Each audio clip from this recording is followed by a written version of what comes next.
Maintenant, le dépassement, pas de dépassement, quand il y a une conflictualité de ce genre, armée, les dépassements, il n'y a pas une guerre propre. Il n'y a jamais eu de guerre propre dans le monde à la Koulihal.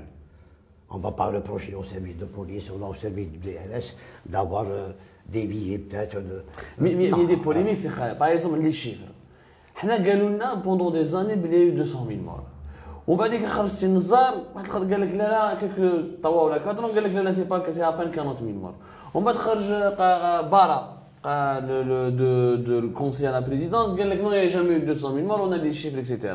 Donc pourquoi on ne dit pas la vérité aux Algériens? Il y a eu combien de morts? Est-ce que réellement c'est 200 000? C'est un bon chiffre. Dire la vérité dépend de la personne qui détient la vérité d'abord. Vous étiez sur le terrain, vous voyez l'étendue des dégâts. On parlait de Nazar. Nazar a toujours été considéré, et je pense qu'il est toujours comme un menteur.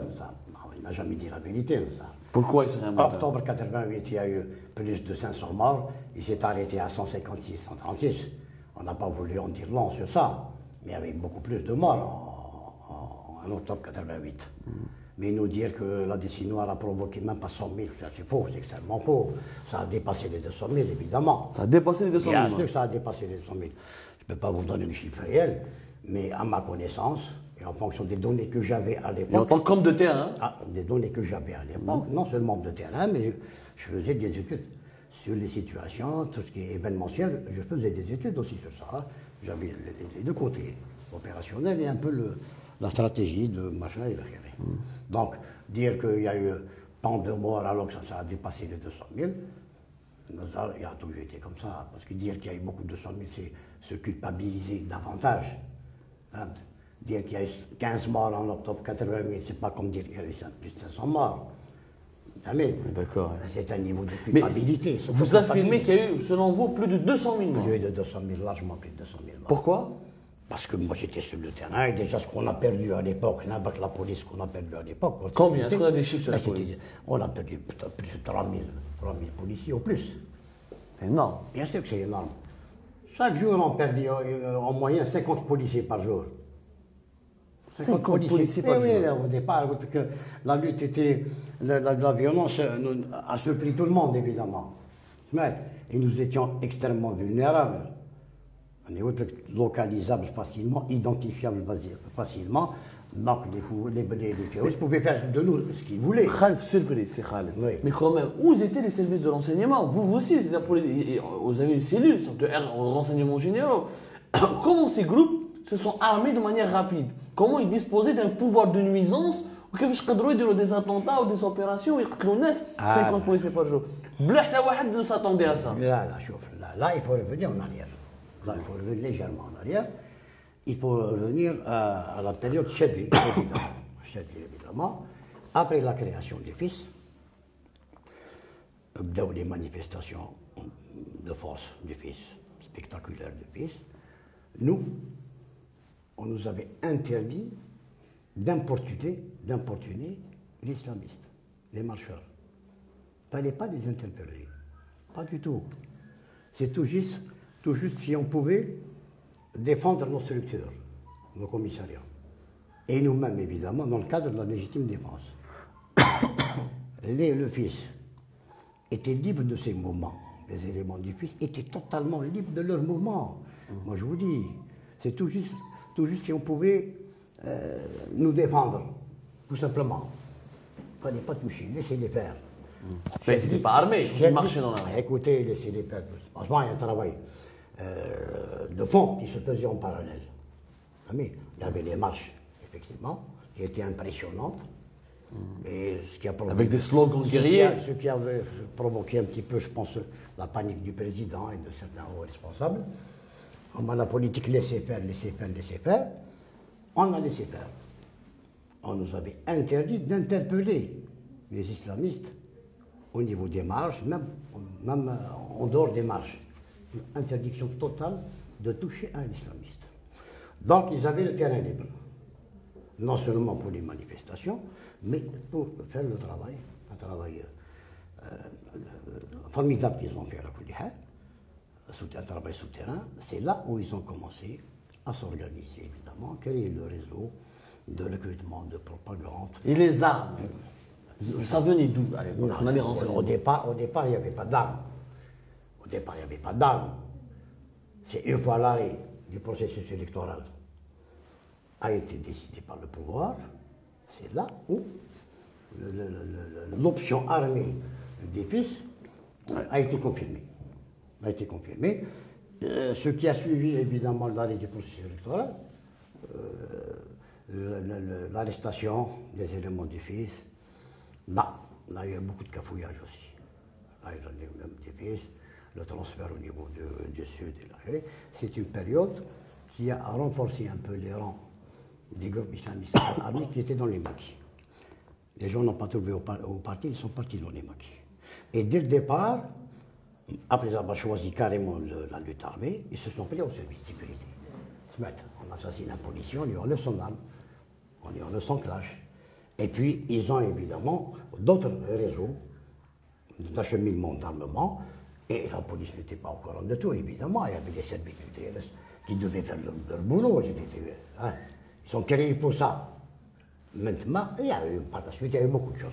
Beaucoup de choses. On doit ramener l'armée. Il y a eu des déserteurs au niveau de la police, des déserteurs au niveau de l'armée, tout ça. Il faut tenir compte de tout ça. Est-ce que, franchement, vous qui viviez les choses sur le terrain, vraiment, est-ce que l'arrêt du processus électoral est une erreur ou pas? Monumentale. Une erreur monumentale. Monumentale. Allège? Écoutez, l'arrêt est une erreur monumentale. Pourquoi? Parce que pour la simple raison, je vous parle en tant que juriste évidemment, les islamistes ont gagné les élections législatives, les ont gagnées. À ma connaissance, il n'y a pas eu de trafic électoral au niveau des élections législatives. Ils ont déjà eu les communes, largement les communes. Ils n'avaient même pas besoin de trafic au niveau des législatives. Ils savaient qu'ils allaient avoir. Donc il n'y a pas eu de trafic. Ils ont gagné une élection législative. Ils étaient à un doigt du pouvoir. Maintenant que M. Nazar décide d'arrêter avec sa clique, les déserteurs de l'armée française décident d'arrêter le processus électoral. Donc c'est Nazar et les généraux c'est le premier qui ont propulsé. C'est à la tête, Nazar est à la tête. C'est lui qui avait pensé suivi évidemment de son groupe, de Oueti, etc., les généraux, les fameux généraux, les fameux DAF.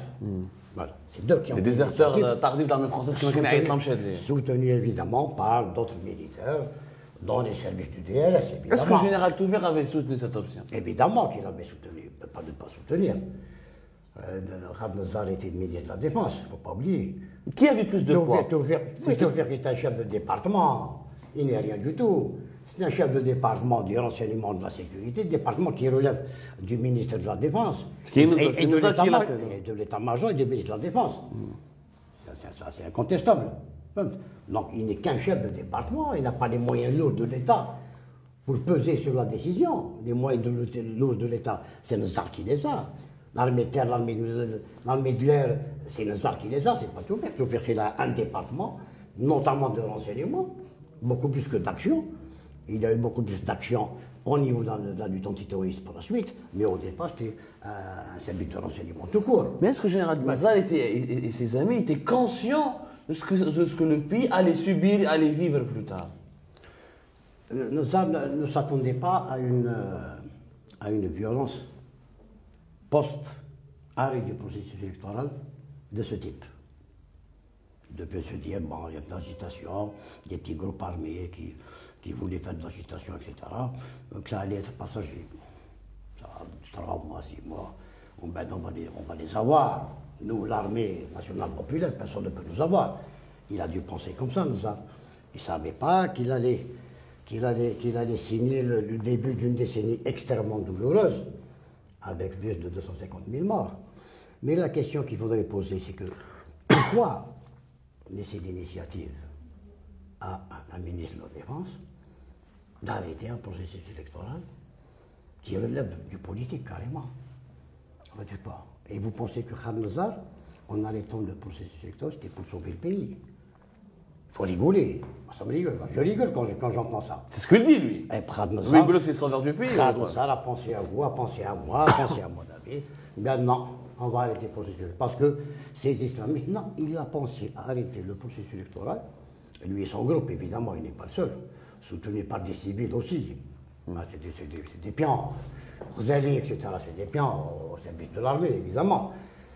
Donc il a été processé sur l'état parce qu'il était, lui et son groupe, c'était les premiers visés par les islamistes.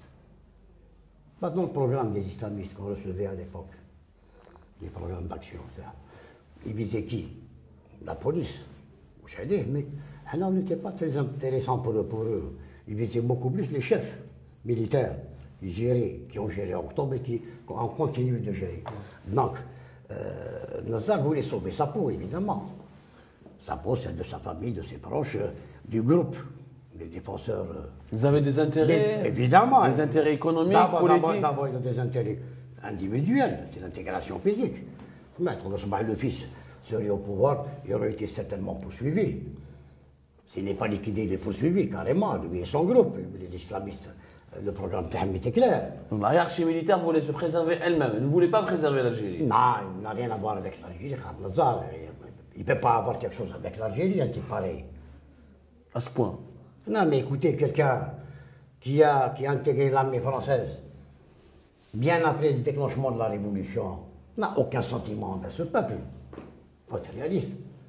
Quelqu'un qui, après le déclenchement de la Révolution, a constaté ce que l'armée française faisait au peuple algérien et à nos djounoud de l'armée de libération nationale, et il a osé intégrer l'armée française, c'est-à-dire prendre les armes contre l'armée de libération nationale, servir sous le drapeau français, sous l'hymne national français. Il n'y avait pas que lui. Il y avait tout plusieurs le- autres généraux. Ils sont nombreux. Pourquoi responsabiliser que Khaled Nazar et pas les autres généraux? Non, personne n'a dit que Khaled Nazar est seul responsable. Non. Tout le staff, toute la clique. Je connais, parce qu'on toute parle la dans tous les clique. noms. Bon, ben, ils sont connus, les DAF sont connus, hein. Labari, Touati, Abbas Rouzil, l'armée Belkher, ils sont connus, c'est clair. Pourquoi ils sont connus? Parce qu'ils étaient à la tête de la défense et des postes stratégiques du pays, tout le monde le savait. Donc Bouteflika, il a eu raison de s'écarter du pouvoir finalement. Les partisans de Bouteflika qui disent que Bouteflika a démilitarisé ce régime, il a écarté ces gens-là. Non. Est-ce qu'il avait raison ou pas? D'abord, Bouteflika ne pouvait pas s'accommoder de la présence des dafistes. C'était clair.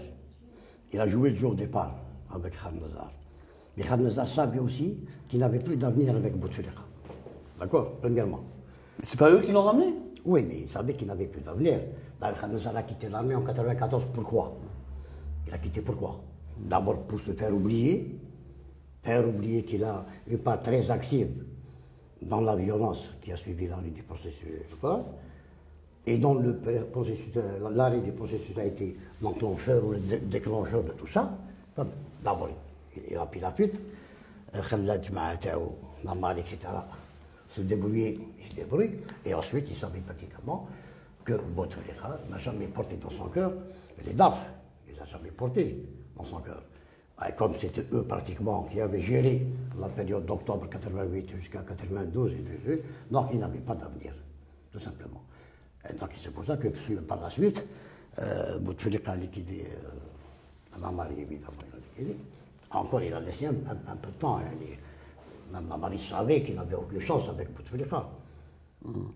Pas uniquement en raison, Mais comment Bouteflika a uniquement en réussi? raison de la violence. Mais comment Bouteflika a réussi à renverser le pouvoir de ces militaires-là? Parce que c'est eux qui étaient le pouvoir, c'est eux qui détenaient tout. Tu l'as dit tout à l'heure, c'est eux qui détenaient l'appareil militaire. Non, c'est le président de la République. C'est le ministre de la Justice, de l'armée, de la Défense.